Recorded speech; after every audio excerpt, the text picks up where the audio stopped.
It all started on a warm Saturday afternoon, the kind of day where you can finally breathe.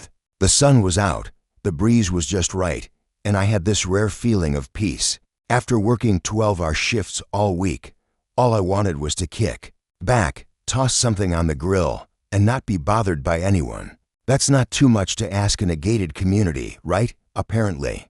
It was too much to ask, because the moment I pulled into my driveway, I spotted her, Karen, the HOA terror, clipboard in hand, sunglasses too big for her face, and that tight little fake smile she wore like armor. She was strutting across the sidewalk like she was running for office, talking to people who clearly wanted the conversation to end.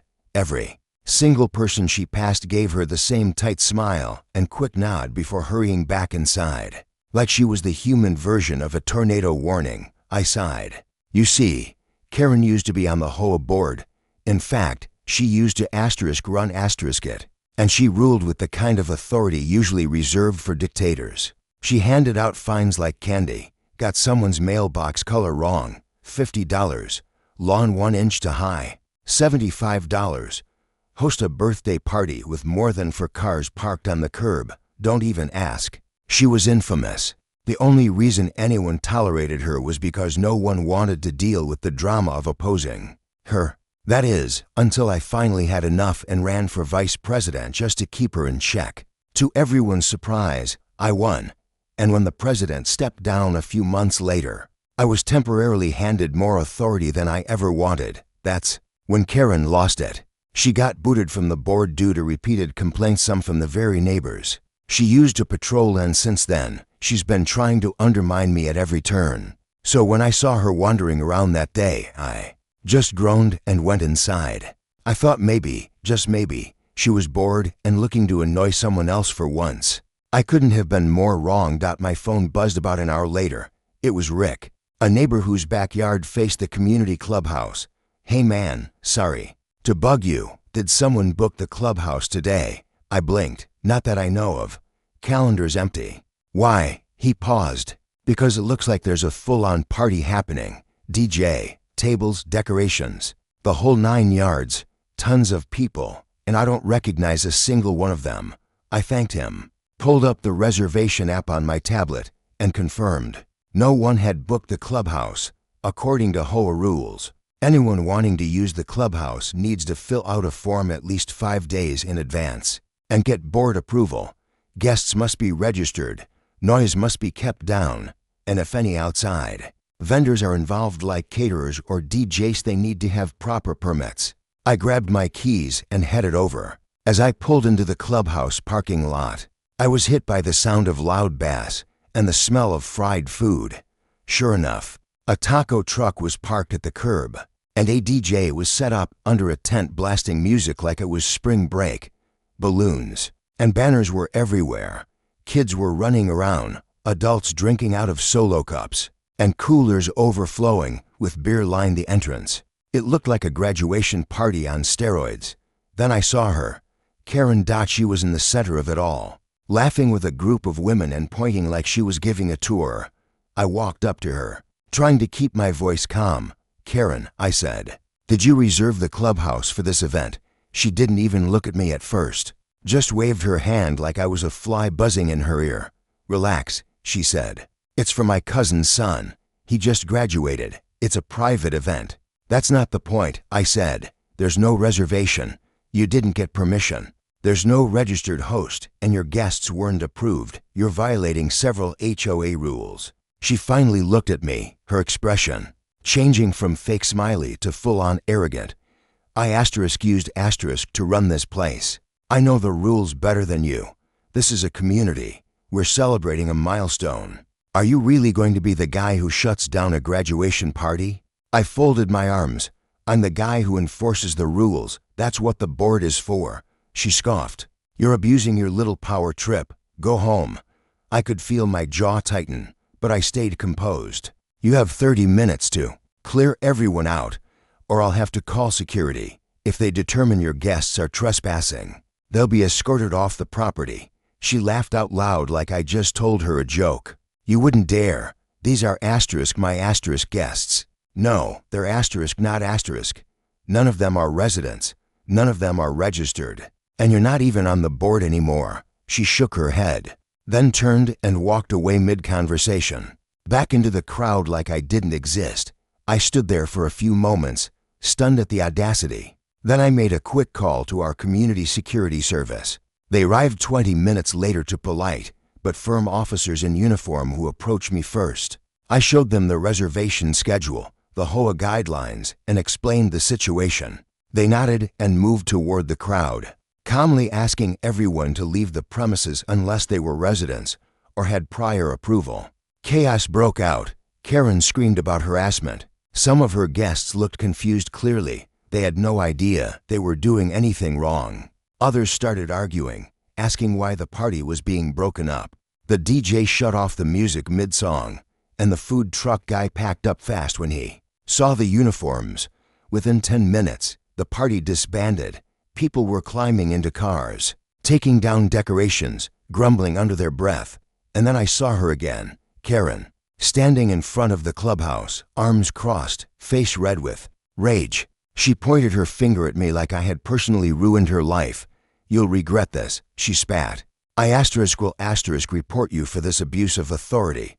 Then she stormed off, phone already in her hand, furiously tapping the screen. I should have felt victorious, but I had a bad feeling in my gut. 10 minutes later, that feeling proved right.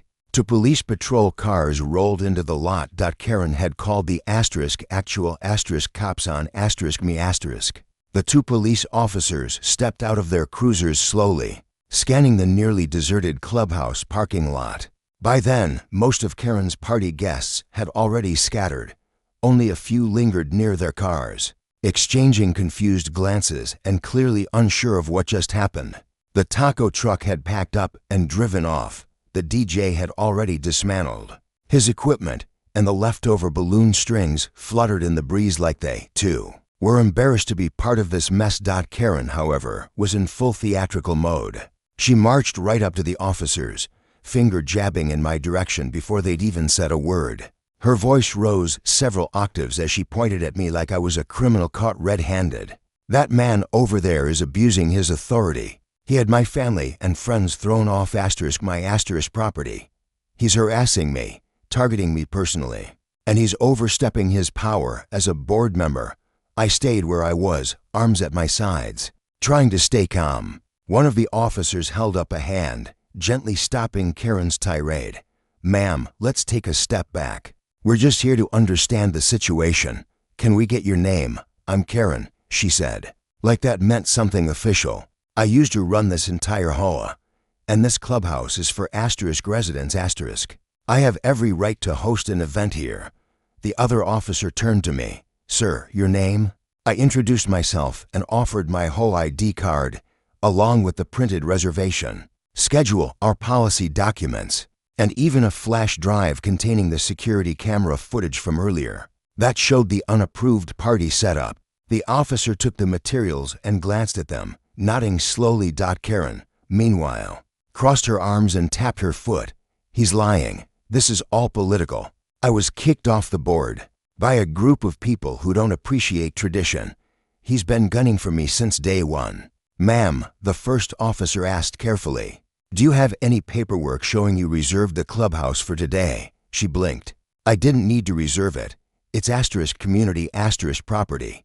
I'm a resident. That should be enough." The officers exchanged a quick glance. "Unfortunately, that's not how it works. Your community bylaws require formal reservation and board approval for any clubhouse events. According to what we're seeing here, that process wasn't followed." Karen looked genuinely shocked for a moment, then quickly tried to recover. "Well, it was a last-minute thing, just family. I didn't think it needed approval."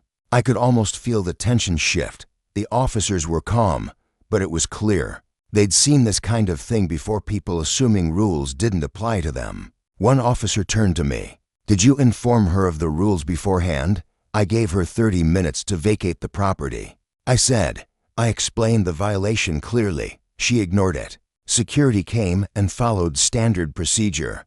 The officer nodded. "Understood." Karen's voice rose again. "You're really taking his side. He embarrassed me in front of my family." My cousin's son graduated today. This was supposed to be a celebration. I couldn't help but raise an eyebrow. Your cousin doesn't even live here. None of those people were registered. And the food truck and DJ you hired didn't have permits. This wasn't just a casual get-together. One of the officers sighed. Ma'am, at this point, we're not pressing charges, but we are noting this as a formal complaint. We'd recommend you speak with the HOA board and make sure to follow procedures in the future. But *** should be investigated, she protested. He used his position to harass me. The officer looked back at the documents. Actually, from what we're seeing here, he followed your community's protocols. You were warned, and security handled the situation without incident. If anything, you're the one who violated multiple guidelines. Karen's face went pale. The officers thanked us both and said no further action was necessary on their end.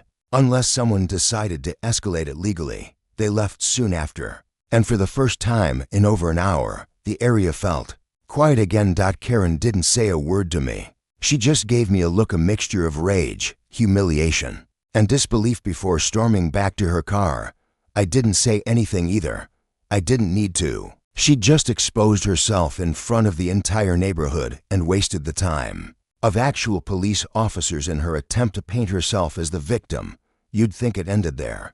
But it did. In single quotes. 3 days later, I got an email from our HOA attorney. Apparently, someone had reported the party to the city, and they'd launched a routine inspection.